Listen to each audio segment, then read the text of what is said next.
Okay, so let's begin. Yes.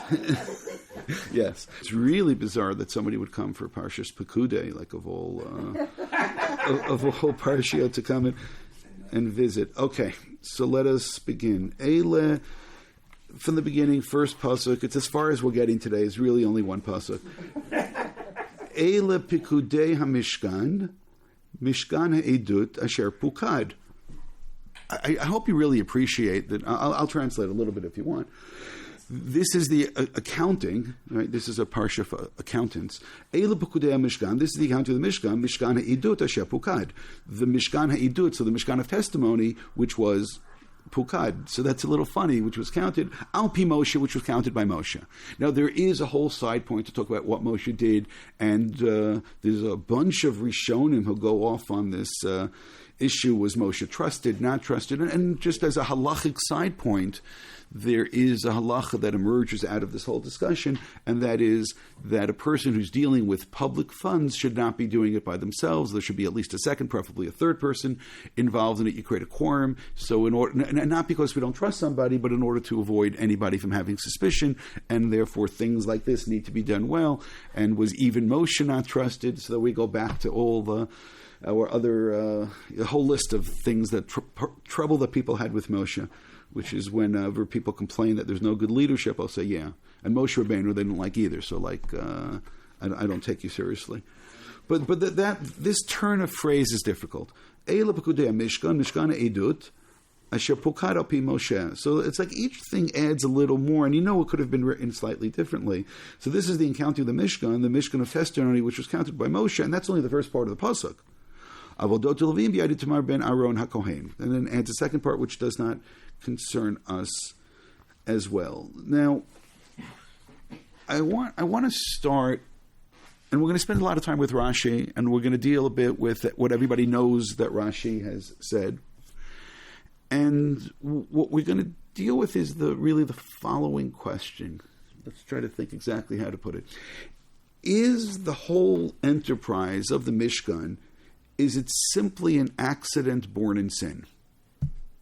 Right? Is that a really bad way of putting this? Or you... Because of the Egel HaZahav? Yeah, because of that. Because of the Egel HaZahav.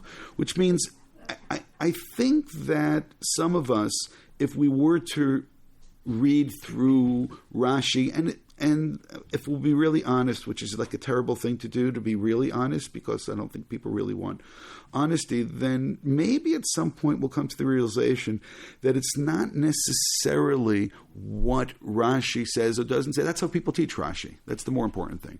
Everybody knows, right? Yes? Am I right about this? Everybody knows that the Ramban thinks that this is the Ikar, and the Mishkan is the plan, and we'll see a little bit more about this in a moment. And Rashi really gives us the impression, this is the way that people teach it, is that, again, let's exaggerate the point, is that the people, by worshipping an Egel, a golden calf, making a pesel, they show that they really need something tangible. Because let's be honest, worshipping a God who you can't see, and you can't feel, and you can't bribe, and you can't, there's nothing there. It's very, very frustrating. And we live in a concrete world.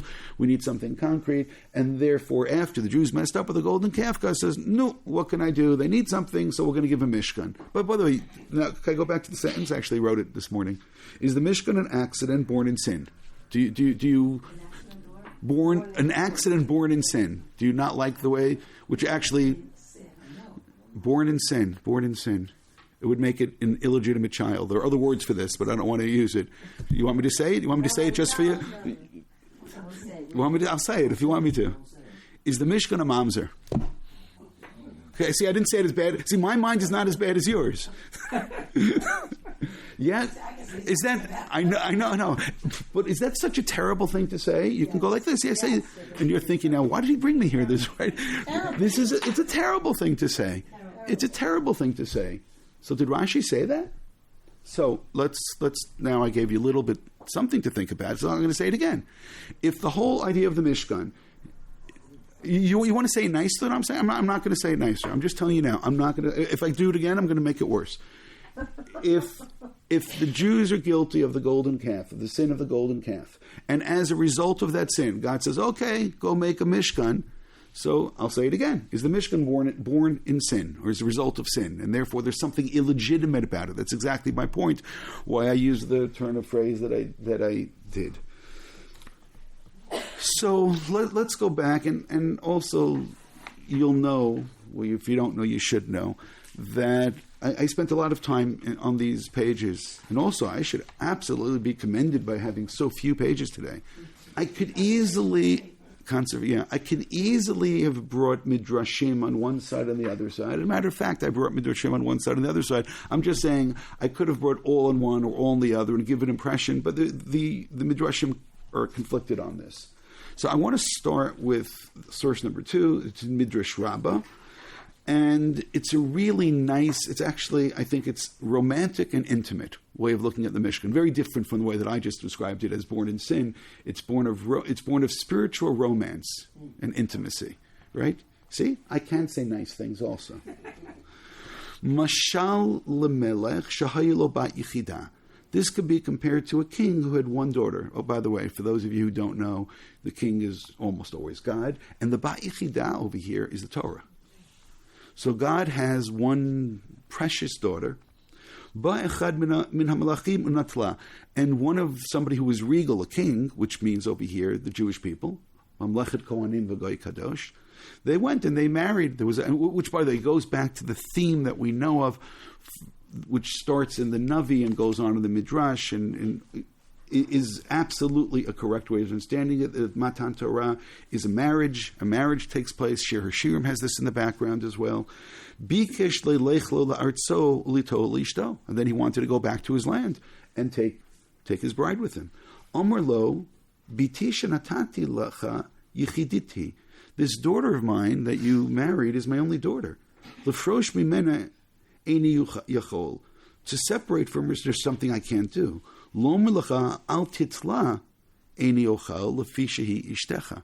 And then, but to tell you not to take her, I can't because she is your true wife. By the way, very romantic way of looking at Torah.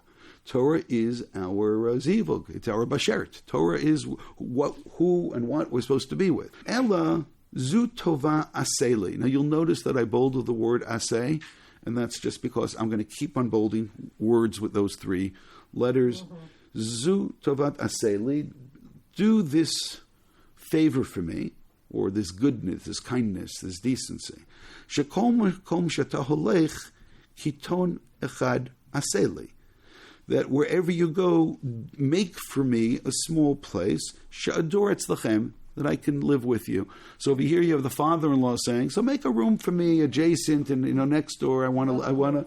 She'eni yachol haniach et biti, because I can't let go of my daughter. Kachamar Kadosh Baruch Hu Yisrael natati lachem et Torah. I gave you the Torah. Lefrosh mena eini yachol. I can't separate from her.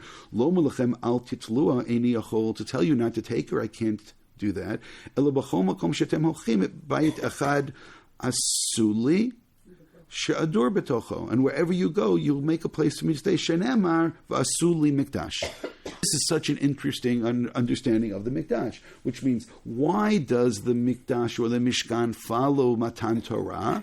By the way, notice not why does it follow the Chet Egel. Why does it follow Matan Torah? Because God is saying, I want there to be a place where the Shekhinah could be, where I can be, and therefore, if I before described the Mishkan as a question, at least as an accident born in sin, over here you have a beautiful articulation of the Mishkan being something which is holy, romantic, and intimate, because just like, essentially the Torah is this thing that we have in common with God, right? The Torah is the thing we have in common, and God says, if you're going to have the Torah, then I'm going to be with you. Asuli mikdash v'shachanti b'tocham. So this, by the way, this midrash would work so much better within the Ramban's understanding of the world. Again, this is the Ramban. This midrash is the Ramban, even though it doesn't make a difference how he quotes it. He doesn't quote it. This is the Ramban, which means he understands that chapter 24 is when Moshe goes up to receive the Torah. Chapter 25 is when God says, Vasuli mikdash v'shachanti b'tocham, make for me a mishkan. So therefore, there is this direct correlation. By the way, when I say direct correlation, chapter 24 to chapter 25. I don't have to do what Rashi does, and what's that? By then being convoluted, saying, no, ein mukdam u'muchar b'Torah, and what Rashi ends up is, do we need to do this again? We can if you want to. That according to Rashi, chapter 25 actually comes after chapter 30. Where do you want to put it exactly? It would come after chapter 33, 34. So therefore the whole sequence gets messed up. So therefore the Ramban is really easy to remember. Just follow the book of Shemot and everything's in its right order. Okay, good. In source number 3, we're going to have a similar articulation, even though it'll be slightly different. This is found in the Tanna de Beliyahu. Kevan shegiblu Yisrael malchut shamayim b'simcha va'amru kol asher diber Hashem na'asem v'nishma. As soon as the Jews accepted malchut shamayim, they accepted God's dominion. And how do they accept it? By articulating and saying na'asem v'nishma. Miyad Amar Kodesh Baruch Hu LaMoshe. Immediately God said, Dabero b'nei Yisrael v'chuli truma v'zot truma, right? Zav Tchezus and so on, Argaman and so on. Va'asuli mikdash. Now, the thing that I want to note, which is not necessarily said, but it's what it means. You have to trust me on this. I'm a professional. And that is what I bolded for you. That's the Na'aseh v'nishma and Va'asuli mikdash, which means and that's why I said, keep in mind the Aseh. If you go back now and look at the first source, Tova Aseli, right? Echad Aseli, Aseli, Va'asuli mikdash. All that is not an accident, and all of that is deliberate. And I assume that the Baal HaMidrash thinks that you got it, assumes that you got that, but that's the point over here as well. Which means in both midrashim, it's essentially asking what I think the way to put this today would be. It's looking for the origin story. Yes, what's the origin story for the Mishkan? Where did the Mishkan come from? So one is saying, where did the Mishkan come? Because we accepted the Luchot, and now we have the Luchot, we have God's daughter, as it were. And the other is, forget accepting the Luchot, it's accepting, but on a different level of accepting. By the way, keep in mind accepting. You'll keep in mind that word, accepting? Keep in mind. Are you keeping it? Everybody write down that number, please. we want to register our complaint. Right. So over here, it's not the physical. I mean, that's interesting. It's not the physical luchot that need a physical place to be put, because that's really what emerged out of the first one. So then God says, okay, I need to be there. Again, whatever that means. Over here, it's because we accept it. It's attitudinal. It's not a sevenishma. It's where we're at in terms of our hearts, which is very different from the first one, even though I say very different. They're saying the same thing, but they're focusing on two different points. One is focusing on the luchot, and the other is focusing on the na'aseh v'nishma. And again, I want to remind you that the na'aseh has that word as well that we've been looking for. Good. Rav Avraham ben Harambam, Rav, the son of the Rambam. Mishkan ha'edut, if you go back and look at the first pasuk, Eile Pekudei ha'mishkan, Mishkan ha'edut, remez l'luchot habrit. He goes, that's hinting at the luchot habrit, because the luchot were called various times. I'm sorry, I could have made this 6 pages if you wanted to. I could have collected all the times that the luchot are referred to, luchot ha'edut. The only reason I didn't do it is because I did that last year or 2 years ago or whenever it was. Mishkan ha'edut, remez luchot habrit, v'amor ha'mefarshim ad hayot ha'edut chaser, vav, which means the edut has always been written deficiently. It's been written without the vav over here as well. Right, in the first source. Mishkan ha'edut. So you have testimony which is lacking somewhat, whatever that means. Shehu remez al zman kiyum ha'mishkan b'kiruv klomar 480 shana. He's telling you that the word edut may actually be pointing out to how long the Mishkan was going to last. Ha'edut. V'amru shebein ha'mishkan shesamosha alav v'shalom v'b'yan ha'mikdash sheban ha'shalom alav v'shalom gam ken 480 shana b'kiruv, more or less. It came out to 479. But he's saying, but still, what is the edut over here? So it's interesting, because if I wouldn't have known better, or till he told me this, when it says Eile Pekudei HaMishkan, Mishkan HaEdut, I would have said that it's talking about the Mishkan. The Mishkan is the testimony. But by saying it's the Luchot is the testimony, first of all, why does that help? It helps because then I don't have repetition. Eile Pekudei HaMishkan, so that's the Mishkan. And then Mishkan HaEdut is the Edut in the Mishkan, and therefore the Aaron. But you all realize it's not as smooth as we would like it to be, because it could have just had said that. It didn't have to say it in a way that we have to go and figure it out.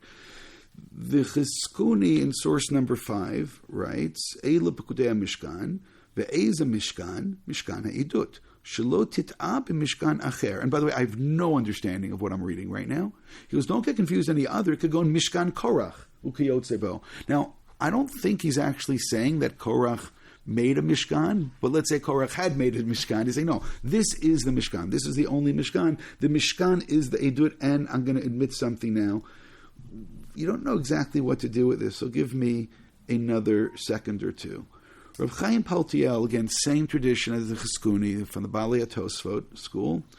Pekudei HaMishkan, Nikra Mishkan al Shem Sheshchina Shochenet B'tocho. So this is the first turn of phrase. Eil Pekudei HaMishkan. What's the Mishkan? The Mishkan is the place that God's Spirit, Shechina, is. Mishkan HaEdut, Af Agav Damashim Dil El Lo Kori Edut Rak Aron HaEdut. So now he's saying, but if you went back, like I told you I didn't do, or wouldn't do for today, if you go back and look where the word edut, testimony, is used in connection with the Mishkan, you'll see that it is primarily, till this point, used in connection to the Ten Commandments itself. By the way, this is debatable, but I want to say through the word primarily, then it's okay. So, hachakoi atrevaihu. So here it refers to both the Mishkan and to the Luchot. Pekudei Mishkan, Mishkan Mamash, Mishkan HaEdut, Hainu Mishkan she'edut Haya Mishkan Bitocho. So he's dancing between the two concepts, between the Aron, the Luchot, and the Mishkan, and therefore, what exactly is the testimony? Now, all of this is difficult. Okay, just in case you're looking at me saying, I don't know what's going on right now, I just lost you in the last minute, so now let's go to Rashi. HaMishkan, Mishkan. What is Rashi right away? Again, we've discussed this before, that there is a debate to what age audience Rashi is writing. Lubavitcher Rebbe, in his commentary to Rashi, believes that Rashi is writing to children. And there are other people who believe that Rashi is writing to adults. And I think that the best answer is Rashi is writing to everybody. Mm-hmm. To say that Rashi stands for Rabban Shel Yisrael is correct, and Rashi writes on lots of different levels. And people who are very sophisticated are able to see and discern incredibly important and challenging ideas within Rashi, and people who are learning on a very simple level appreciate that Rashi helped them understand something. Over here, the first thing he notes is HaMishkan, Mishkan. So anybody who reads that pasuk is going to, again, let's go back to the little kid. The little kid is going to trip over that and say, why did it say Mishkan twice? And, I most of the time, I leave the trup in order to be able to know how to read it. And I'm not even talking with the tune, I'm saying to know how to stop. Eile Pekudei HaMishkan, Mishkan HaEdut. And now, if you didn't have any kind of trup there, then you wouldn't know how to read it. But and again, the kid could make that mistake. Elam Pekudei Mishkan, Mishkan Edu. Why does it say Mishkan twice? Why not? Meaning, and there was an extra phrase here. Shnei Pamim Rebens LeMikdash Shenit Mashken B'Shnei Churbanin Avonoteihem Shel Yisrael. Now, this is such an interesting Rashi, because first of all, he said that the word Mishkan the second time, unless you decide it's the first time, one of the times, the word Mishkan is from the word Mashkanta, is a mortgage. Mashkanta. That this is the mortgage payments you have for the Mishkan. It's actually, I'll put it a little different. Better than mortgage is a better word. Collateral. Collateral is a better word for this. Like when you get a mortgage, you have to put up some kind of a collateral as well, or people have to sign on it as collateral. Shnei pa'amim remez lemikdash shenit mashkein b'shnei churbanin al v'ratim shel Yisrael, is that what he's telling us, and again, this really, needs to be unpacked much more than I'm going to do today. If it were Tisha B'Av, I would talk about this more. But what he's saying is that, and we've seen this idea. We've seen this idea in the Midrash on Eicha, some other places. It's hinted in the Bavli as well. And essentially, what he's saying is that God takes out His anger on the building and not on the people. That when God is angry at the Jewish people, he takes so this becomes collateral, and therefore something terrible happens. A building gets destroyed. But look what he's saying. Shnei pa'amim remiz lemikdash shenitmashkein b'shtei churbanin al avonoteim she'Yisrael, which means the first Beit HaMikdash and the second Beit HaMikdash are going to be destroyed, but the Jewish people are going to move on. Now this is so depressing. Now you could say, no, this is great. You could take this either way. Why is it terrible? It's terrible is that the Mishkan is just about being completed, and then right here, it's going to be completed in Parshat Pekudei. We're going to, and God is, it's great you have a Mishkan now, because what is the purpose of a Mishkan? The Mishkan is a place, okay, so God's Shekhinah is going to be there, but there's another side to it.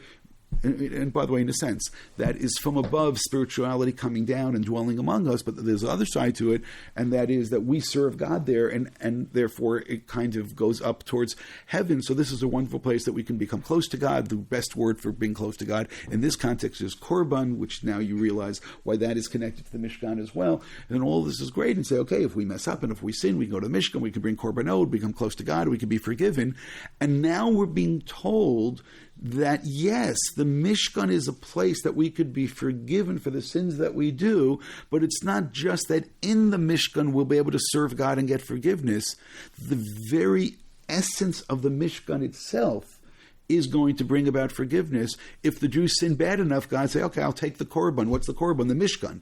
And therefore I'm going to destroy the Mishkan, is going to go up in flames, just like a korban can go up in flames, but now the Jewish people are going to continue rather than them paying the price. So that is just an unbelievable thing that Rashi is saying here. If you want, I'll read it again. He's pointing out to the first korban and to the second korban, which, that's what I was saying before. You could decide, is this a really great comment or is this a really heavy and depressing comment? Which means when the Mishkan is completed, are we going to say is that, okay, now we got to a new place in our relationship and now everything is good? Or go back to that first Midrash, right? Where God says, I'm going to live with you and we're going to live happily ever after, and you took the Torah and this is going to be great. And then you say, oh yeah, but we're going to build the house because I get mad at you, I'm going to burn down your house. Like hold it. What just now happened? But then on the flip side, I'll burn down your house and you and your wife can walk away from the house and continue and live together. Again, there is, that's what I'm saying, is that this is so interesting. And did Rashi really just now explain the whole thing the way that I did? Yeah, he did. But you what can I do? You still need me. That's depressive. Yeah. That's true. Yes. Twice. He already said, and he says it twice. Yeah, so that's great. Now read the next line in Rashi, just of course you think you made a mistake there. Mishkan ha'edut. By the way, that was Mishkan. What's Mishkan ha'edut, right? We are in source number 7. What is Mishkan, right? Second line in source number 7. What's Mishkan ha'edut? Edut liYisrael, that the Mishkan serves as testimony to Israel. Sheviter lemakadosh baruch l'masa egel. That God, what does the word viter mean? That's also an interesting word. When you step aside. He cut us slack. It really means forgive, and that he let us get away with it. That's really what it is. He let us survive from the egel. So what's edut Yisrael? Because look, God's presence comes in and fills up this Mishkan. It means the Mishkan is functional. Now, when you read this Rashi, I think you almost can't help but connect it to the other, our assumption that we have walking into Rashi, and that assumption is this comes after the egel, and therefore this is the edut, this is the testimony that the relationship will go on. Again, till now I presented the Ramban, the wonderful, romantic, intimate side of it, and I try to get away from this thing, this idea of the Mishkan born in sin. So according to what Rashi is telling right, not only is it born in sin, it's there because the future sins are going to take place in order to be able to get forgiveness afterwards. So therefore, what can I do? The Ramban is beautiful, the Ramban is romantic, and the Ramban is spiritually, elevating, and then Rashi lives in the real world, unfortunately. And they're both difficult, but let's go on a little bit, because I've been leading you along the way in a way which I don't think is 100% correct, but I'm not telling you why yet. So let me continue. In source number 8, we have a similar kind of statement in Rashi. Vayitain el Moshe. Now this is the last pasuk in Lamed Aleph. What happens at the beginning of Lamed Bed? Answer, Chet Egel.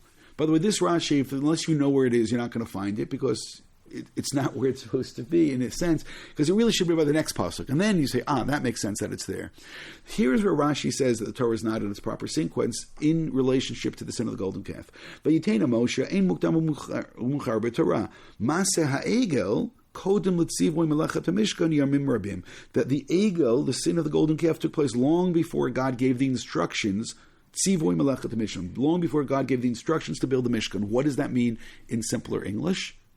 That means that Rashi is telling us that not just is the sequence wrong, but it also now creates another dynamic. According to the Ramban, what did we have? As soon as we accept the Torah, in one midrash, as soon as God gives us the Torah, then we now need a place to put it. So we need a Mishkan. That's the logical conclusion. But according to Rashi, no, that's not what happened. It was only after the sin of the golden calf did God then give the instructions to build the Mishkan. And the Torah is not written in its proper sequence, maybe to defend the honor of Israel a little bit. But this now, again, will give you then this impression that the only reason we have a Mishkan is because we sinned. And now you connect it to that other Rashi that we just now saw, that the fact the Shekhinah comes in indicates that God has forgiven us for the golden calf, and God kind of looks past this, and the relationship with God can now go on despite that terrible sin that had taken place at that point. And he says, "Sharei b'Yudzayin b'Tammuz nishtabru luchot v'Yom Kippur nitzratzeh HaKadosh Baruch Hu Yisrael u'lemachrat hitchilu b'nidvat HaMishkan v'ukam b'echad b'Nisan." So, take a deep breath over here in terms of what, again, the rest of what Rashi did. Rashi said as follows, that the Egel was before the command to give the Mishkan. They sin to the Egel on the 17th of Tammuz, go through the whole summer then, after the sin. Moshe is invited up on Rosh Chodesh Elul. He's there for 40 days, and the Jews are forgiven in Yom Kippur, and on the next day they start the collections to build the Mishkan, and the Mishkan is completed, as it says in this week's Parsha, on the first day of Nisan. So, again, I put these two Rashis together, it should be very clear. You want a third Rashi? We could look at source number 9, where the Pasuk says that, again, this is getting the Kohen ready to serve. What do you need to become a Kohen? To get consecrated. Lakach par echad ben bakar. Right, you bring a par. A par is a bull. Rashi writes par echad in source 10, lechaper masa egel, to bring about forgiveness for the egel. So now at this point we have 3 Rashis. I think that will then lead us in the same direction.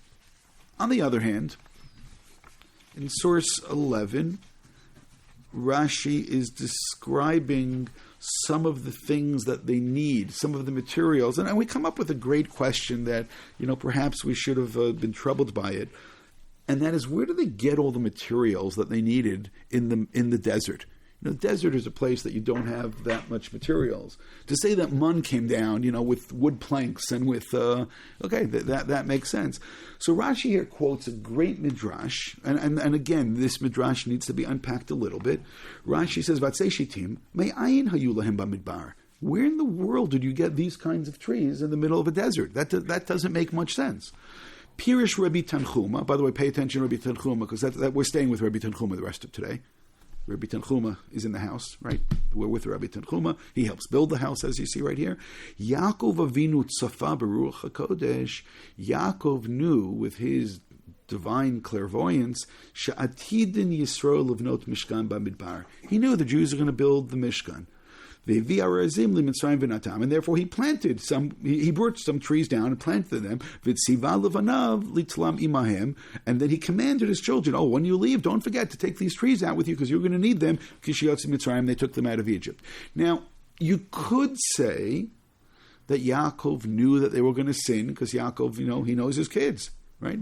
Yaakov had a Reuven, he had a Shimon, he had a Levi, he had a Yehuda. Should I keep on going? That Yaakov knows about Sar Gidel Banim, right? So Yaakov knows, you guys are going to mess up. Now you could say it like that. I don't want to say it like that. You know why? So what do you have to obviously ask yourself? Okay, you don't have to obviously ask yourself. Okay, it's interesting that it's Yaakov who does this. Okay, that's interesting. But why Yaakov? Answer, because Yaakov made a neder. What was Yaakov's neder? I'm going to build a house for God. So Yaakov doesn't really ever build the house for God. How does Yaakov keep his neder? So therefore Yaakov goes through his whole life, I'm going to have to build a house for God. He said, I'm going to build a house for God. One of these days I'm going to build a house for God. So as he gets towards the end of his life, what does he come to this realization? I never really built that house for God. By the way, if any of you ever made a vow that you want to build a shul, let me know. We'll talk afterwards. And you have to keep your vows. So Yaakov then plants the trees, which then are going to be used for the Mishkan. And now you realize that what a great Rashi this is. So who's Rashi writing for? Okay, well, go back to that question. Right? Rashi's writing for me. So what did he just say? Yes, Yaakov now kept his vow because of this Rashi. And that again, absolutely great. But what's my problem with this then? Is it really because he knows they're going to sin? Or is no, Yaakov made that vow before he had any kids. It's like the people go on the shidduch, they'd start talking which schools they're going to send their kids to. That's great. So there's only one problem with that. What's that? They haven't met their kids yet. You decided where they're going to go, but what about the kid? The kid happens to be a real person, and the real person actually may have actual real needs, other than just living out parents' fantasies. Now speak. Why would my kid need to go to school? Like be a starting quarterback for the Baltimore Ravens. Okay. So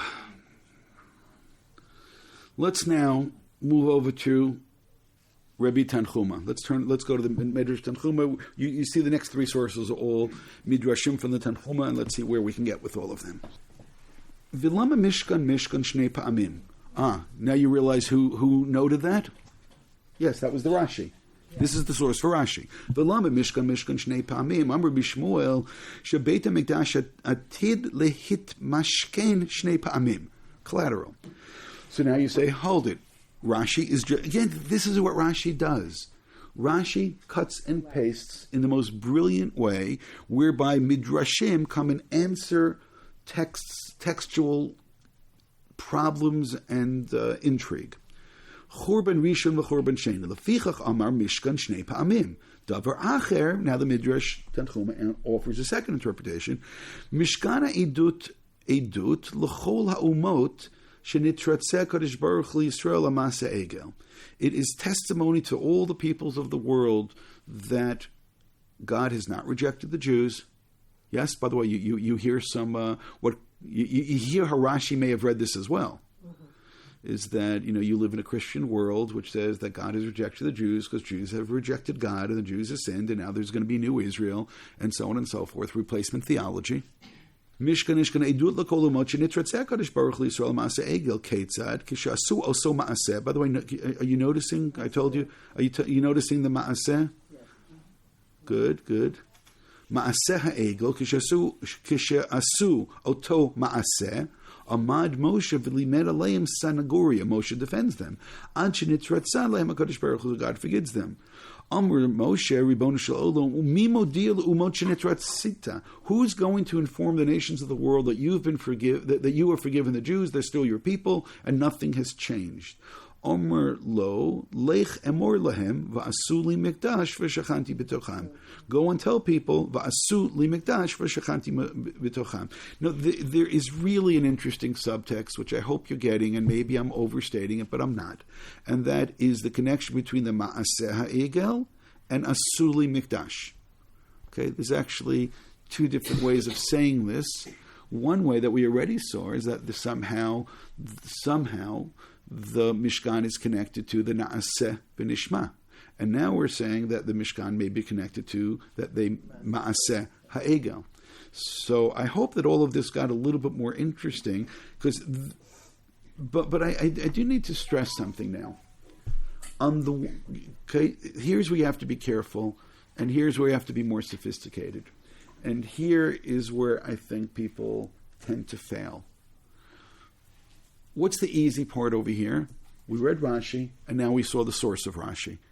And I don't know about you, I have zero, if you want, 99.9% confidence that this is Rashi's source. Good? Right? Because he says the same things as Rashi.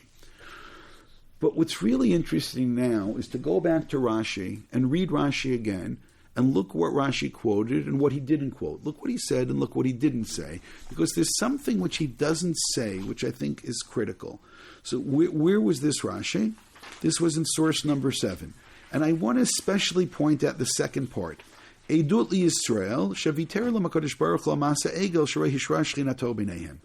It is testimony that God has forgiven them and the Shekhinah is with them. And that's what was really spelled out clearly in Tanchuma. But did you notice the difference? The difference has to do with directionality. I'm not being clear enough, right? You want to figure out yourselves? You want me to just say it? Just say it. Just say it. In the Midrash, who is the intended audience? The nations of the world. Why the nations of the world? Because the Jew sins with the ego. And therefore, because the Jew sins with the ego, so therefore God says, go and make a Mishkan, because after you've sinned, people will think that you've been rejected, which then takes us not all that far from what we saw in the beginning. God says, I'm going to live with you, but it's very different. It's very different, I'm going to live with you. It's not as romantic at all. It means, okay, you cheated on my daughter, and people will think that you have not been forgiven. I forgive you, and I'm going to come and live with the two of you, just in order to show that there is forgiveness over here. Now, that's very, very different from that first articulation, but now let's read Rashi again. Rashi writes that this is, again, we're in source number 7, Edul Yisrael, Shaviter LaMakadosh Baruch Hu Masa Egel, Shrei Hishra Shchinato B'neihem, because the Shechina was with them. So, it doesn't say what you think it says. It doesn't say that the Mishkan was commanded because of the Egel. What it says is that the Mishkan works despite the Egel.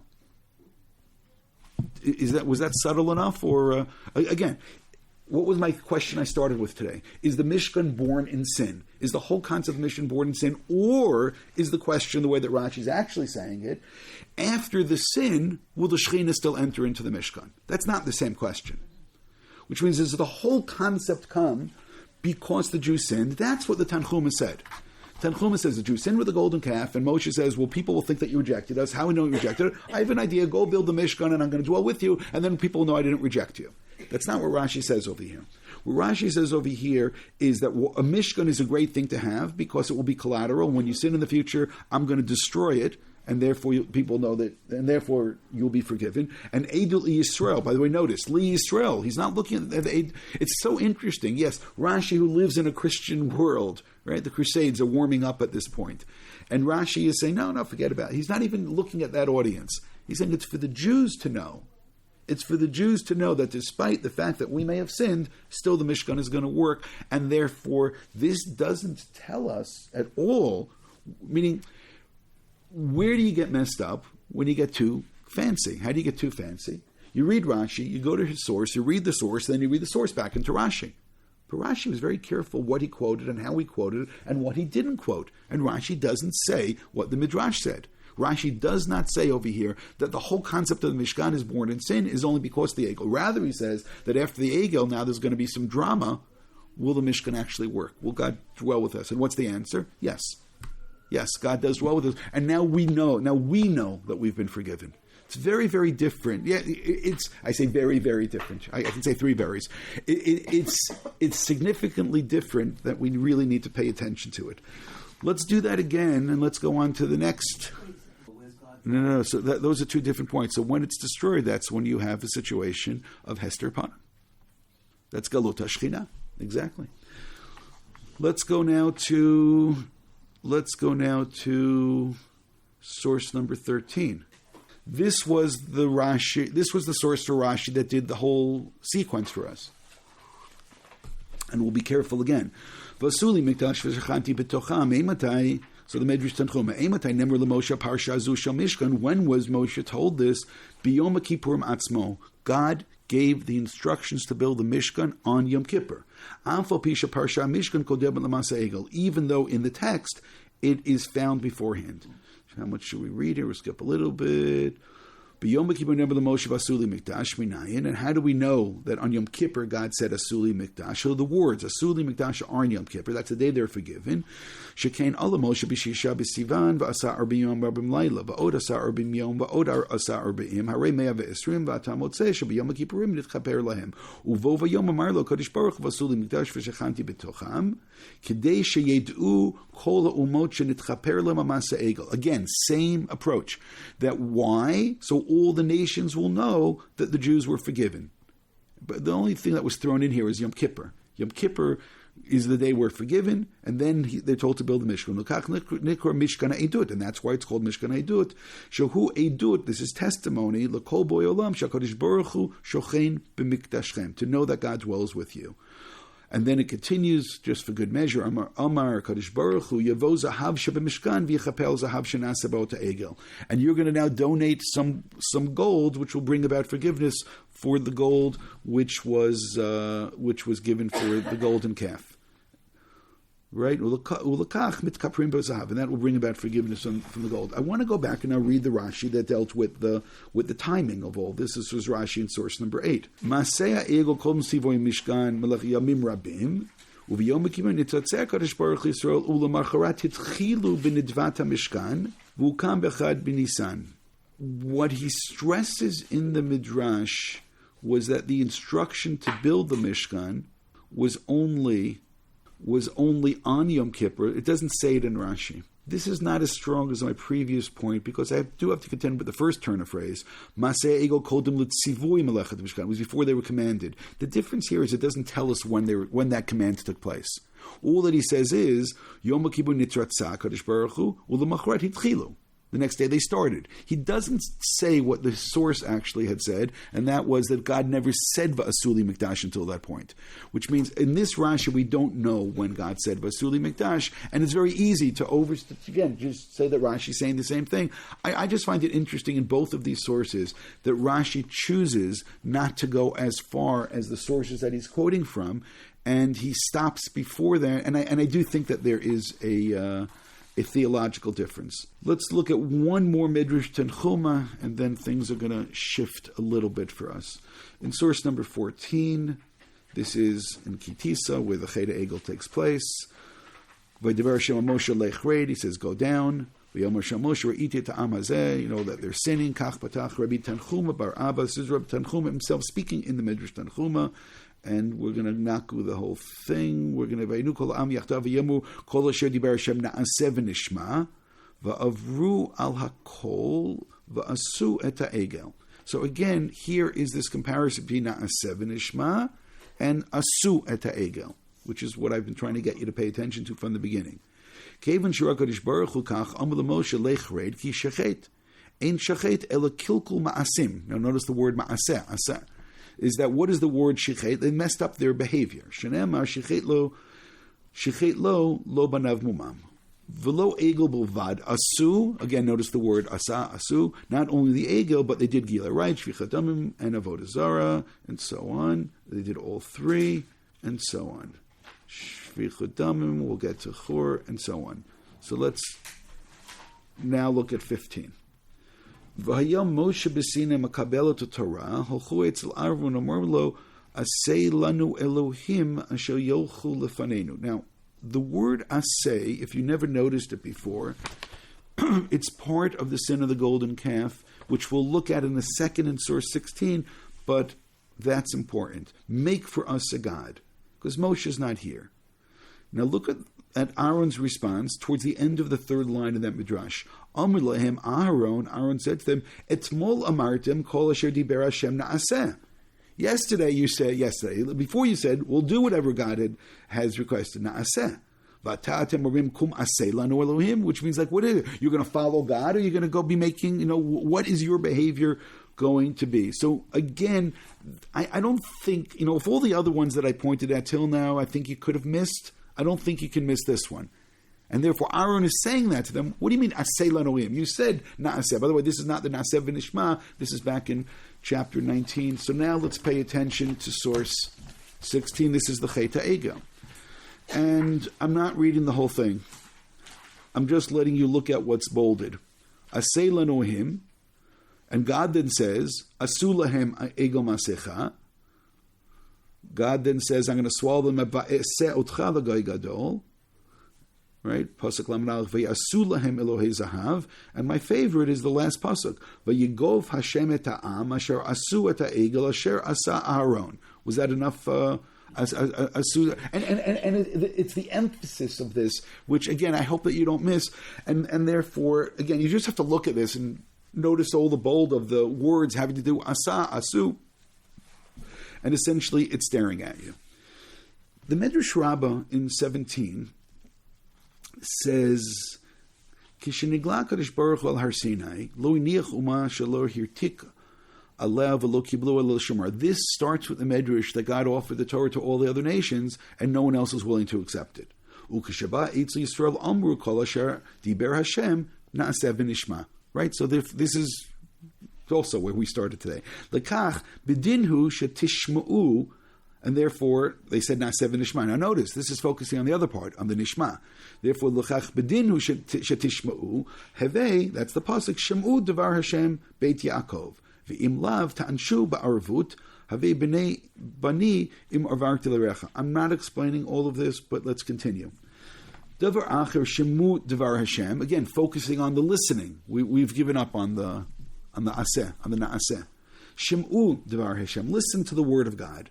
Mashal melech shamar la'avadav. It's kind of like a mashal of a king who says to a servant, "Shimu li shnei kosot halalu, vaya diatrita." Now, diatrita, I looked up. Don't feel bad. The definition I found that it's cut engraved glass vessels. So it's like a fancy kind of a glass. And he says, "Say for me these 2 cups and these fancy glasses. Amarlo havezar hirbahem, and be very careful with them." And this is great. And before they entered before the servant was able to enter into the palace, there happened to be, of all things, there was an eagle standing there. You know, what an interesting mashal, right? There's a calf.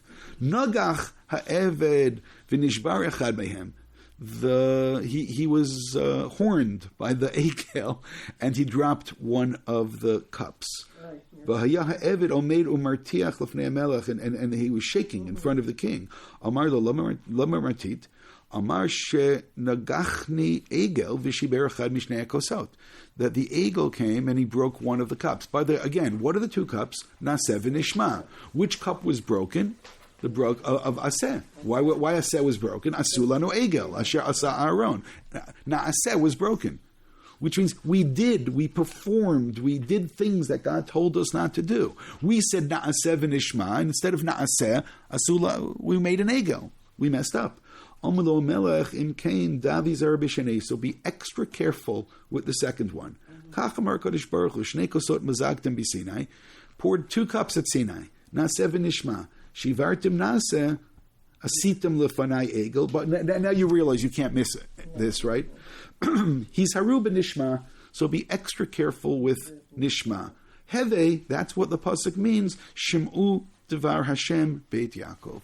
Listen to the word of God, beit Yaakov. So there's a couple of more sources that we have that we're going to use before we finish. The first is a book called Yesharesh Yaakov. I hope I'm pronouncing it right. Rav Yaakov Yolish or Yulis. He wrote a number of books. He wrote a book called the Malay Ro'im, which is kind of like a dictionary of Talmudic concepts. And then he wrote a book called Kehilat Yaakov, which is a index of Kabbalistic concepts. I do have a copy at home, which I've had for 40 years or so. When I got it, was one of my favorite books. You can just read your Kabbalistic dictionary whenever you want, and it is a great way of learning all kinds of things. This book is a continuation of that Kabbalistic book. And being that he generally collects more than he's being original, my strong suspicion is that if I looked hard enough, I'll find somebody before. But this was the earliest place I saw this idea. Shema b'malchut k'moshe katavti la'el. That one needs to listen to malchut, listen to God, listen to the King, listen to l'kabel o malchut shemayim, accept the yoke of God. Shema b'gematria mishkan. Now that's very interesting. Even Jerry agrees with me that that's very interesting. That's really interesting just in terms of what we just now saw, yes?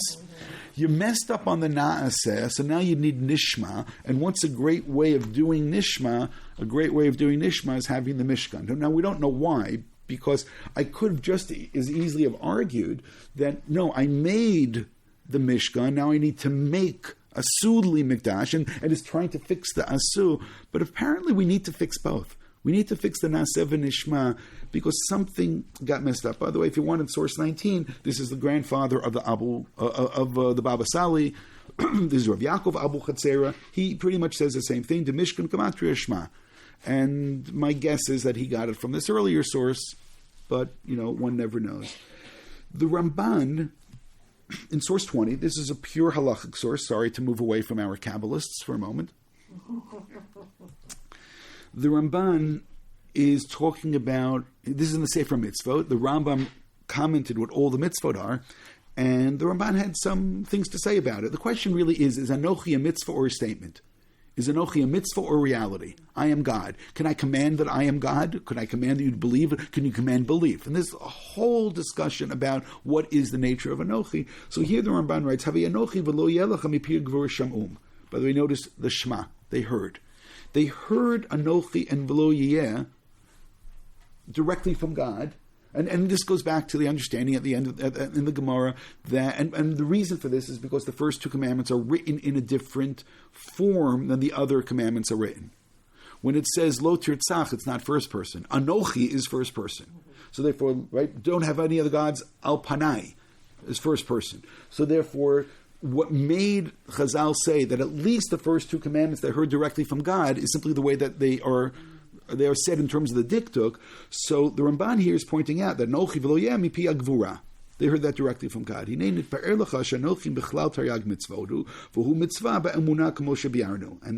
mitzvah of umna. Amar katuv umna zot b'dibur hazeh lo nefletahi v'lo rechokahi v'chein b'divrei rabotenu zamar for shehu kabbalat malchuto yitbarach v'hi emunah ha'elokut. So how do we do this? How do we do Anochi? It's a very funny question. What's the answer? We say Shema. So they heard Sham'um, they heard these two. How do we do this? We say Shema. And what do we do when we say Shema? We're Mekabel O Malchut Shema. By the way, what was the word I told you in the beginning that you already forgot it, right? You forgot what I told you to keep. It was Lekabel. It was to receive. That's what I told you to pay attention to from the very beginning.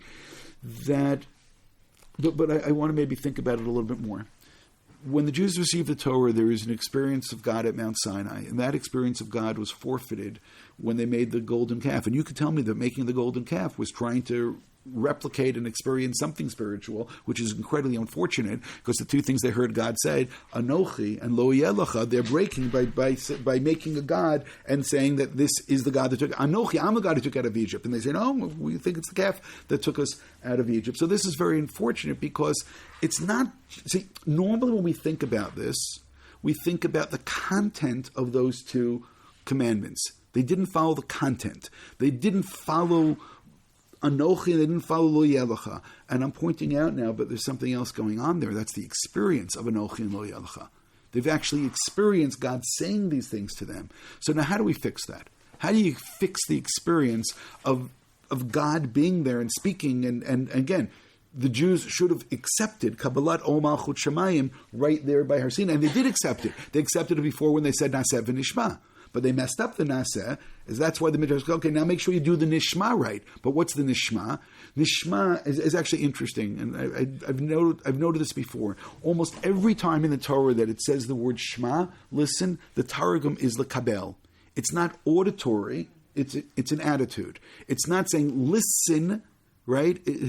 That's why it's interesting. Some of the commentators, the translations of Shema, they write, "Hear, O Israel." Is it literally hear?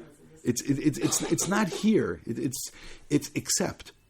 It's accept, which means Shema is Kabbalat O Malchut Shemayim. When I say Shema Yisrael Shem Elokeinu Echad, I am accepting upon myself that God is King and God is God. So now that got messed up, and that's why I want to come back now to the purpose of the Mishkan. The Mishkan now is testimony that God is still with us and the Shekhinah is still with us. But why does this need to be stated? Because when we messed up with the golden calf, we messed up the Anochi v'lo Yelecha. We messed up the experience of God being there. So now when the Shekhinah is going to enter into the Mishkan, it's going to fix this experience of, I almost want to say Naseh v'Nishma, but it's going to fix this experiencing God which they had somehow forfeited.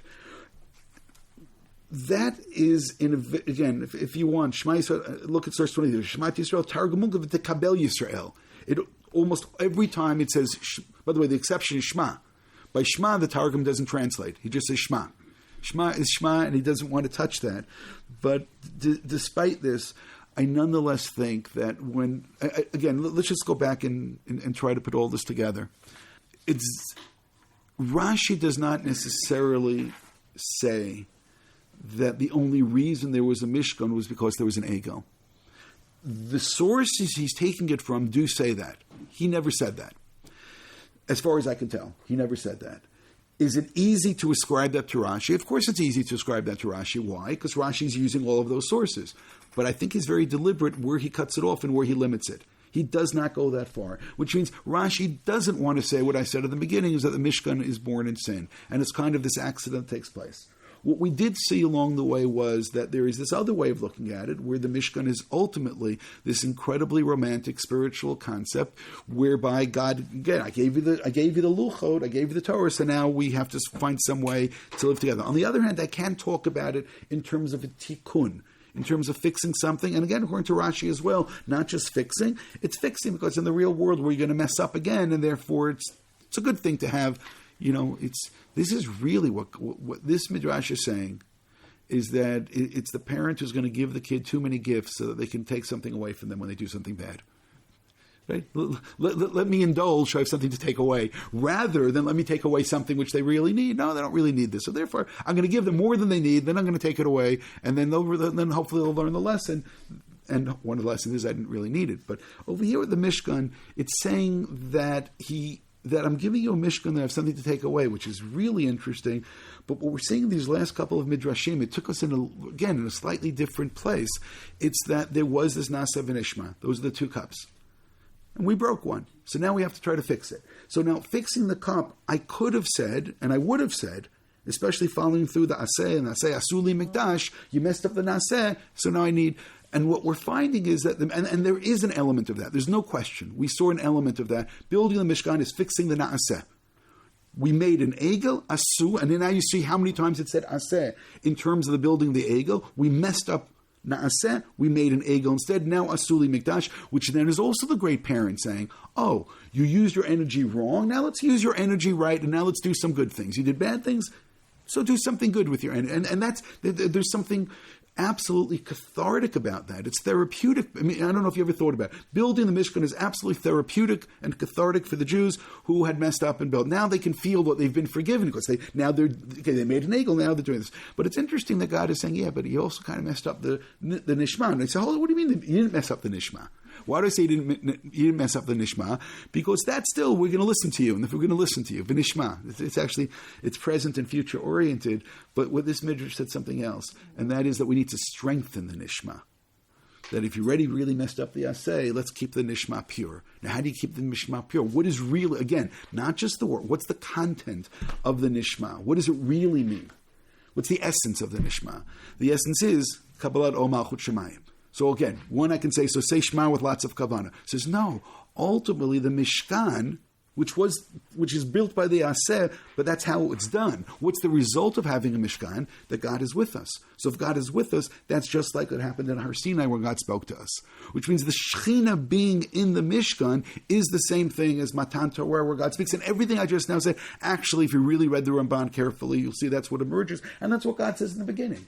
Is that you build a Mishkan and I'm going to communicate to you from the Mishkan. The Shekhinah is going to be the Mishkan. Vasu the Mishkan, right? And I'm going to enter the Mishkan. There's going to be this religious experience, which means if you messed up in the Na'aseh, we need to strengthen the Nishma. But how does the Nishma get strengthened?